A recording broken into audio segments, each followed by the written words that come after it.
kita masih dalam membahas bab 2 dari apa ini, dari syubhat bab 3 dari kitab tentang halal haram.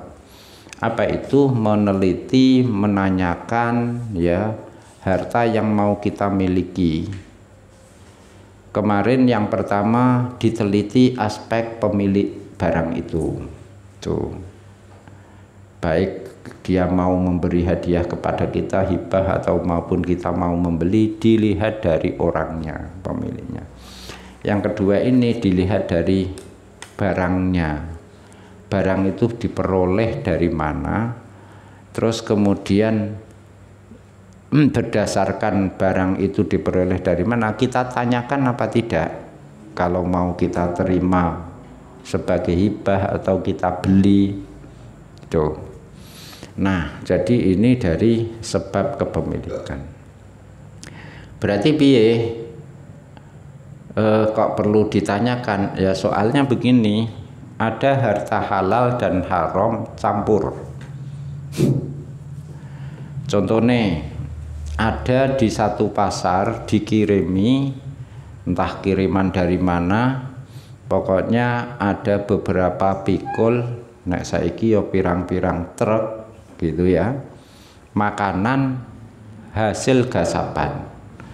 Sebut saja ada hasil korupsi atau hasil ngerampok, terus dijual di pasar ndi Tayu ya, pasar ndi dol Tayu dol lal podo. Nah pasar, jadi nek Tayu ono apa barang-barang hasil gasapan, rampokan dan lain sebagainya dijual di Tayu, pirang-pirang truk.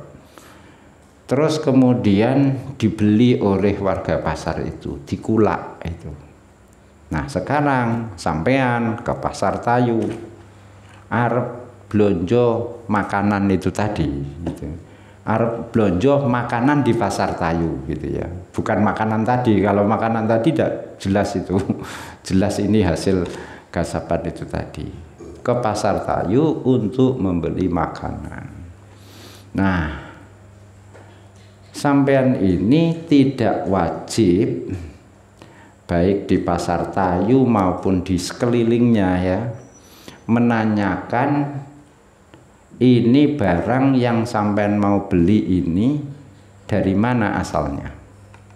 Jadi tekan Tayu iki apa barang kasapan iki, misalnya panganan beras hasil korupsi ngono ndak ya, ngono. Jadi ono pejabat apa bulog apa gitu untuk korupsi, rong pirang truk ngono, terus dijol ning nggone Tayu, terus kowe butuh nempur ingin beli beras di pasar Tayu. Nah, sampean ini tidak wajib menanyakan beras yang sampean mau beli ini dari mana itu, kecuali apa, aktsaru ma fi aidihim haramun, kecuali kalau bakul-bakul beras Tayu itu kebanyakan hartane haram, baik dari sumber beras yang dia kulak maupun dari harta yang lain, misalnya main riba misalnya itu. So, jadi penadah beras colongan. Ayo nek kene ora penadah beras, nek kene penadah apa? Suranmor, nah yang kene sing masyhur itu jarene. Nah. Jadi kalau baru segitu saja ya ndak usah tanya.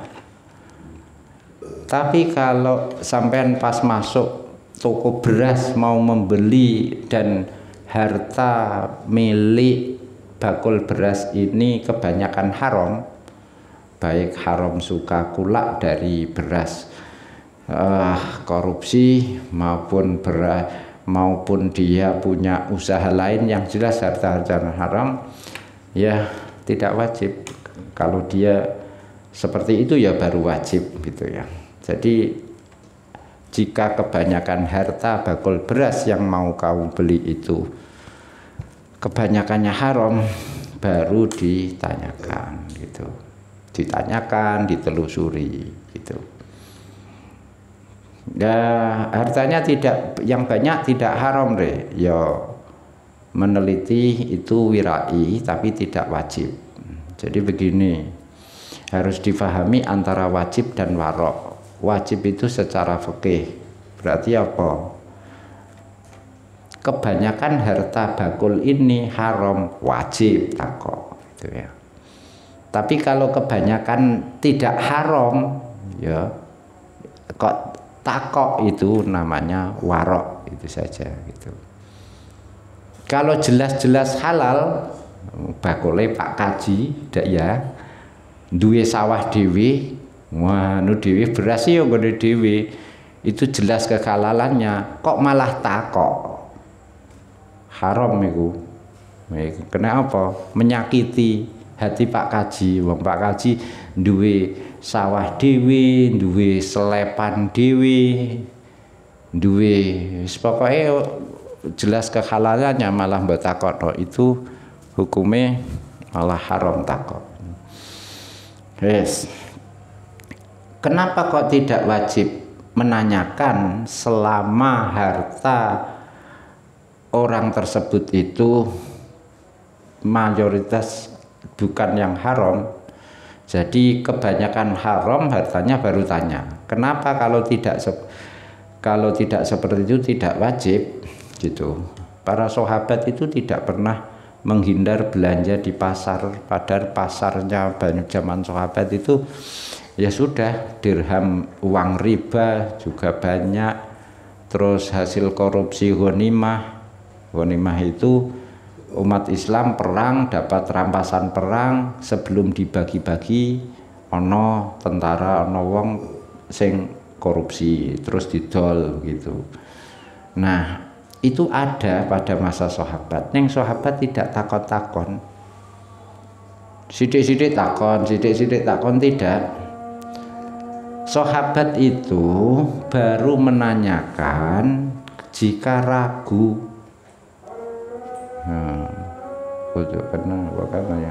Jika ragu saja, kalau tidak ragu tidak ditanyakan gitu. Iki adzan kene kok duwe adzan dhewe kok, anut adzan iki kene, ora anut adzan liya. Tuh. Angger adzan leren kono adzan rampung nyambung kono, mah ora sida lapo-lapo. Nah, ini kita punya adzannya sendiri. Yes. Para sahabat itu juga menerima pembagian harta rampasan perang. Jadi dari orang kafir, terus umat Islam menang, terus dibagi. Pasukan dapat pembagian harta rampasan perang.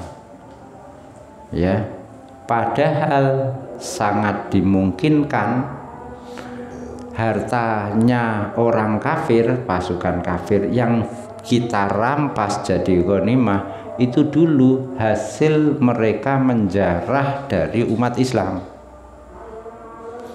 Yang seandainya diketahui misalnya wong kafir perang karo wong Islam, terus wong Islam kalah, salah satu ada harta misalnya apa, handphone ya wes handphone apa jaran kuda misalnya, ya kuda perang misalnya, kuda akhirnya jatuh menjadi milik orang kafir karena yang menang. Terus kemudian perang lagi, kafirnya kalah, kuda ini ada ciri-cirinya ini bekas milik umat Islam, iki nggone kancanem gitu.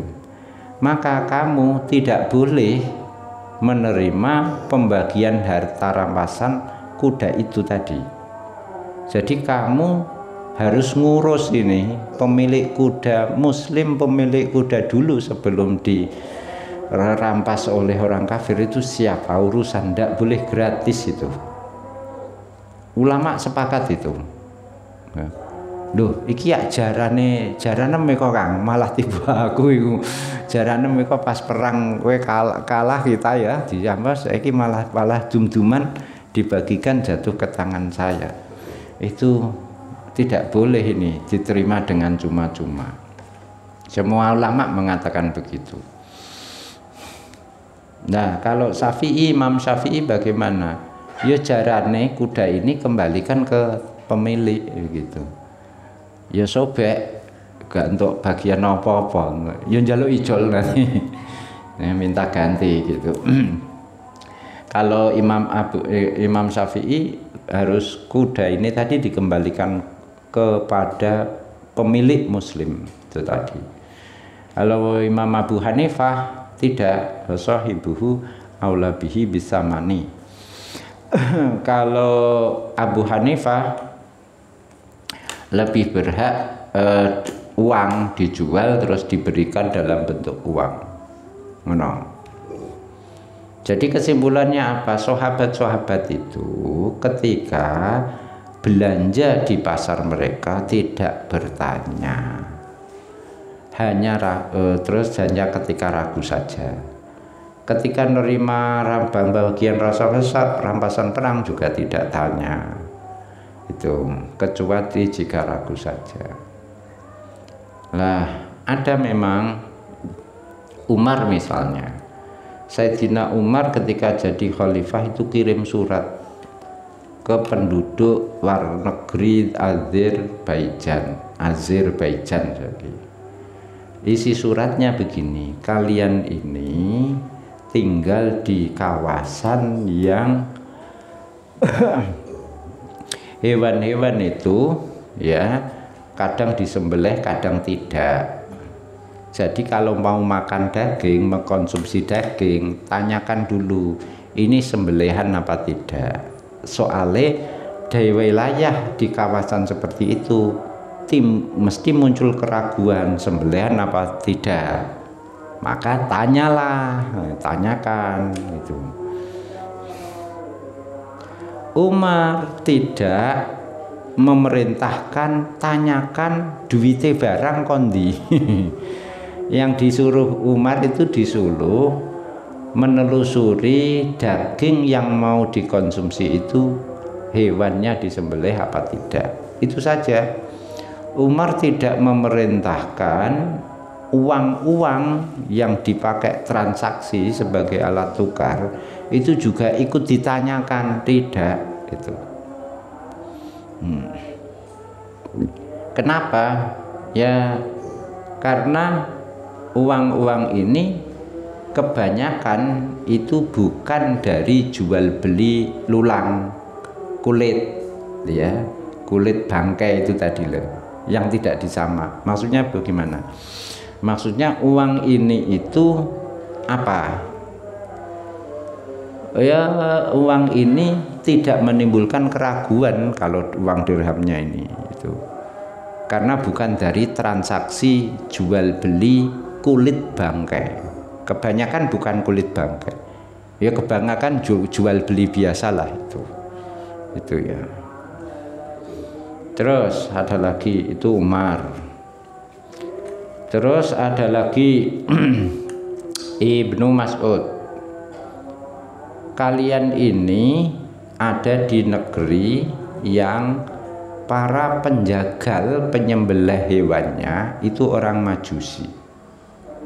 Kan dalam fikih itu sembelihan fikih Syafi'i terutama sembelihan yang halal itu kan sembelihannya Muslim sama ahlul kitab. Sembelihannya Majusi kan tidak sah, kan gitu, bangkai gitu. Nah Ibnu Mas'ud berpesan kalian ini tinggal di kawasan yang para penjagalnya itu beragama Majusi.